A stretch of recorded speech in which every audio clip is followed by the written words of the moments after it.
खुरुमजै ma'am पुनमक Kangle to जेने ma'am फमदा ngasi नोमगी मरोइबे इ पाउ क्रा अपडेट पिजके अहानबा पाउदा इंडियाना म्यांमार लानमी की post artillery kapsillubagi wathoknare Myanmar की माइकैदगी चपचान खुद हनकी जुनता मिलिटरी जुनता की लुसिंगबा मिन ओंग हलेंगी इंडिया खोंगचत का मपा चानना इंडियन आर्मी ना म्यांमार लानमी की पोस्ट आर्टिलरी कापसिनदुने अटैक तौरे हाइना वाथोंगनरे म्यांमार की माइकैदगी चपचान खुद हनकी हाइना म्यांमार की पाउचे मीजिमा न रिपोर्ट तौरली रिपोर्ट असिना हाई मे कुंठा माथुगी नुमिदांगदगी हौरगा जुन अमगे अयुक फाव नाकल अनि मक्ता अकन ममोंग खुद थोंना की हाइने रिपोर्ट अमना फोंगदोगली रिपोर्ट असिना हाई तेनोपन डिस्ट्रिक्ट की मनुंग चन्मा मफम अमदगी म्यांमार तमना आर्टिलरी राउंड के अमरुंग कापसिलखरबा मतुंग नाकल अनि अकन ममोंग खुद थोंना खिबने इंटरनेशनल बॉर्डर की माइल अम्मा रोम लापना लेबा मिन थार विलेज इंडिया की सिक्योरिटी फोर्सेस ना आर्टिलरी राउंड के अमरुंग कापसिलखे तमु टाउनदगी मान तराउमदोय लापना लेबा खुंगंग अदुदा असाम राइफल्स ने हेवी आर्टिलरी सिनदुने अटैक चथरखिबने जुनतागी माइकरी खुद हंदुना नाकल अनिगी मरक्ता अकन ममोंग खुद थोंनाखि थौदोक थोकफम अमद लेबा खुंजा अमना एजेंसी दा फोंदोखिबगी मतुंग इना इंडिया मरोमदगी इखंग खंगोना आर्टिलरी राउंड क्याम कापसिलखिबना बॉर्डर मनाक नंगना खुंदारंबा खुंजासिंग दा चाउना मिपायो पोनके जुनतागी लुसिंगबा मिन ओंग हलेंगना इंडिया की खोंगचत्ता लेनिंगी चैरक्ता असाम राइफल्सना तमुगी मिन थार खुंगंगदे अटैक चथरखिबगी थौंग अदु अकन ममोंग कंडेम तौफम तोई हाइना सिविल डिसओबीडियंस मूवमेंट की ने विन ओंग कौबा सर्जन अमना फोंदोके म्यांमार की मिलिटरी इंसर्जेंट की रिपोर्ट मतुंगिना मिन थार विलेज चावना लानमी चहुम लोम लई मफम लेरिबा जुनता लानमी सानी नेशनलिटी आर्मी SNA अमदी नॉर्थ ईस्ट की लालौबा सिंह लेबा मफमदा इंडियन सिक्योरिटी फोर्सेस ना तमना आर्टिलरी राउंड क्याम कापसिलखिबने खुदोंग थिनिंगा ओइबा मरमना मिन थारदा लेरंबा मिचम मयाम मतम खरगी ममांगदा मफम अदु थादोक्तन चेनखरबनी हाइरे मथंगी पाउदा नेटिव पीपल्स कमिटी मणिपुर की अहानमी मिफम पांथोखरे मैतै अमसुंग नागागी म्यूसिंग दिल्ली दा प्राइम मिनिस्टर होम मिनिस्टर उनरुनबा वारेप लौखरे कांगपोकपी डिस्ट्रिक्ट की मखान विलेज दा native peoples committee Manipur NPCM ना सिंधुना अहानब नेटिव पीपल्स कन्वेंशन पांथोखरे मैतै अमदी नागा फुरुक की मसिंग यामलबा मियोय कया ना सरुक यादुना पांथोखिबा कन्वेंशन अदुगी मतंगदा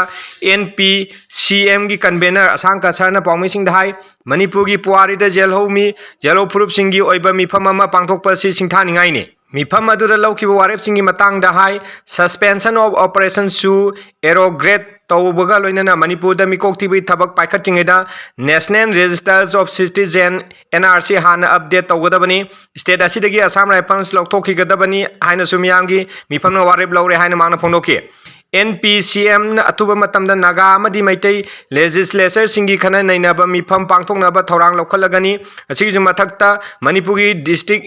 डिस्ट्रिक्ट हेडक्वार्टर्स खुदिमक्ता चतुना मरी लेनबा सिंगा खना नैनाबा मिफम पांथोकनाबा थौरांग तौरे अथुबा मतमदा मैतै अमदी नागागी म्यूसिंग न्यू दिल्ली दा चलगा प्राइम मिनिस्टर अमदी यूनियन होम मिनिस्टर उनदुना मणिपुर दा हौजिक थोलि वातो असिग मतंगना मरिक चुमा पाउदम पीबगा लोइनना मेमोरेंडम अमा पिसनबा थौरांग तौरे हाइना सुमांगना फोंदोके कन्वेंशन दा लौखिबा वारेप मतुंग इन्ना NPCM की मेंबर नत्रगा लुसिंगबसिंगदा किहलकपा नत्रगा एक्शन लौखलकपा तारबदी मियाम पुन्ना मायोंगना मिनगने मणिपुर खुंदारिबा जेलौ फुरुप सिंगदा अकायबा थोहनगदबा थौरांग लौखलकलबदी स्टेट लेंगाका मरी लेनदनाबा NPCM ना वारेप लौरकपा याय कन्वेंशन अदुना हंदक नागा मिचम तरुक कुकी मिलिटेंट सिंगना फाजिनखिबगी तौंगदो अकन ममोंगदा कंडेम तौखी स्टेट असिदा हौजिक थोलि वातो असि हेना चाउथोहलकपा याबा मरमना फाजिनखरबा नागा मिचम तरु असोयंगाम यावदना थादोकपिरो हाइना NPCM की माइकेरी अपील तौखी मणिपुर हौजिक थोलि वातो असि मपुंग फाना लोइसलनबगी पांदमदा स्टेट असिगी जेलौ फुरुप सिंग अमत ओइना पुनसिनमा मथौ तारे हाइ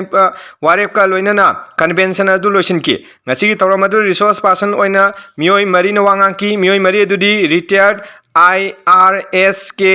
मिथ्यमी जिमिक MU की लॉ की head of department doctor Y प्रेमानंदा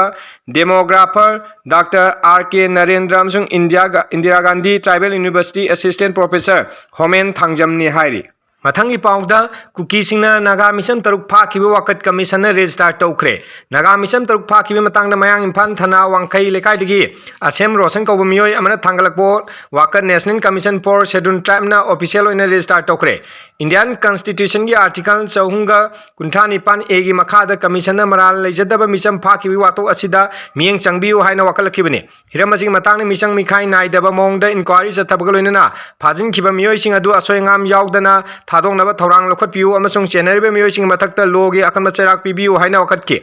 commission walker असी रजिस्टार तौखिबा मरमना लोगी मतुंगिना मथौ ताबा थबक थौरमसिंग सोइना लौखलगलगनी हारे कानून की इरांगना सोगलब मणिपुर नागा तरुक फाजिनखिबगी थौदोक असिना अमुक हेन खुदोंथिबा थोहलक याबगी फिवमदा लेरे हाइना असेम रोशनना national commission for schedule tribe तो वाकटखिबने अतुबु मतमदा कमीशन की माइकेडी मथौ ताबा थबक थौरमसिंग सोइना लौखलगलगनी हारे मथंगी पाउदा JTC की नेशनल हाईवे थिंगबै खोंजंग हंदोखरे कुकी 13 सिननब थौरांग माइ पाकिद्रे कुकी सिंह फाजिनखिब नागा मिसम तरुक थादोक्तिब फाउब नागा सिंह फाजिन तमलिब कुकी 13 पिथोकिब यारोय हाइन ngarangdagi नागागी मियामना यूनाइटेड नागा काउंसिल UNC की मायोक्ता अकनबा प्रोटेस्ट तौरकपदगी मणिपुर लेंगान कुकी 13 सिनरकनी हाइन थौरांग तौरंबदु माइ पाकिद्रे खोइसाउनरबा जेली आरोंग फ्रुक की मियाम सिंहना नेशनल हाईवे थिंगिलंबदुदी हंदोखरे नमदीलोंग नागा विलेज की खुंजा सिंहना नेशनल हाईवे चामगा अनी इम्फाल दिमापुर लंबीद मखा ताना इकोनॉमिक ब्लॉकेज चत्थबगा लोइनना लैलो वाइफैदा फाजिनखिबा मियोय सिंह थादोरकदमनी हाइमा खोंजंग चंगसिनबा लेप्ति मसिंग यामलबु खुंजा सिंह थोरक्तुना हाईवे असिगी मफम कयादा लंबीदा लाकपा गाड़ी सिंह चेक तौकी खोंजंग असिगा मरी लेना नमदीलोंगी खुंजा अमना पाउसे असिदा हाई लैलोन वाइफैदा पोस्टर अमा यावना पास्टर अमा यावना नागा तरुक फाजिनखिबा तौंग यानिंगदबु फोंदोक्तुना खोंजंग चंगसिनबने यूनाइटेड नागा काउंसिल UNC की ना कुकी की मियोय 13 थादोंगनबा थौरांग लौखलकपदगी मियामना हेन कनबा मौंगदा खोंजंग चंगसिलकपने फाजिनखिबा नागा तरुक की मरमदा लेखाई तादिंगिदा कुकी 13 थादोंगनबा थौरांग लौखलकपा यानिंगदे हाइमा हाइके चरकसिदा जेंगयारोंगदा खुंदाबा मफम मतम कक्तना लाउथोकिबा टोटल सदांग खोंजंग हंदोले हाइना JTC ना फोंदोरगले मथंग अरोइबा पाउदा न्यूयॉर्क इंडियन फिल्म फेस्टिवल 2026 दा मणिपुरी फिल्म बुंगना लेमजनिंगाय ओइबा मना अहुम फंगमंग अंखरे Indo American art council Sindhu निमित मरी निचुमना पांगथोकिबा न्यूयॉर्क इंडियन फिल्म फेस्टिवल 2026 दा मणिपुर की सिनेमा असी इंटरनेशनल थाकता सखंगबगा लोइनना मणिपुर फिल्म बुंगना लेमजनिंगा ओइबा मना ओम फंगमंग अंखरे हारिबा मना असी फेस्टिवल असी अरोइबा निमित हौखिबा नोमाइजिंग निमित यनथोखिबने मणिपुर फिल्म बुंगदा मपुंग ओइबा रोल लौखिबा क्वाइदे अंगांग ओइबा गुगुन किपजेनना माग फिल्म असिदा पीखिबा परफॉर्मेंस सिंग अदु सखंगलदुना बेस्ट चाइल्ड एक्टर अवार्ड फंके फिल्म मेकर लक्ष्मी प्रिया देवी ना बेस्ट डायरेक्टर ट्रॉफी अदुगा माई पाकलबा बुंग फिल्म असिगिदमक्ता फेस्टिवल क्रिटिक ना पैनल ना बेस्ट डिबेट फिल्म हाइन ममिंग थोनके न्यूयॉर्क इंडियन फिल्म फेस्टिवल असिदा इंडियन इंडिपेंडेंट फिल्म की खंगलबा फिल्म कया अमा उटके सही असिगी ओइना लेबा असिगी खंगलबा film feature film 53 documentary film मरी अमसोंग शॉर्ट फिल्म 19 उटके फिल्म फेस्टिवल असिदा इंडिया की तोंगान तोंगानबा लोन सिंगदा नमना फिल्म 30 मपुंग फान उटकिबा असिना रीजनल सिनेमा असी ग्लोबल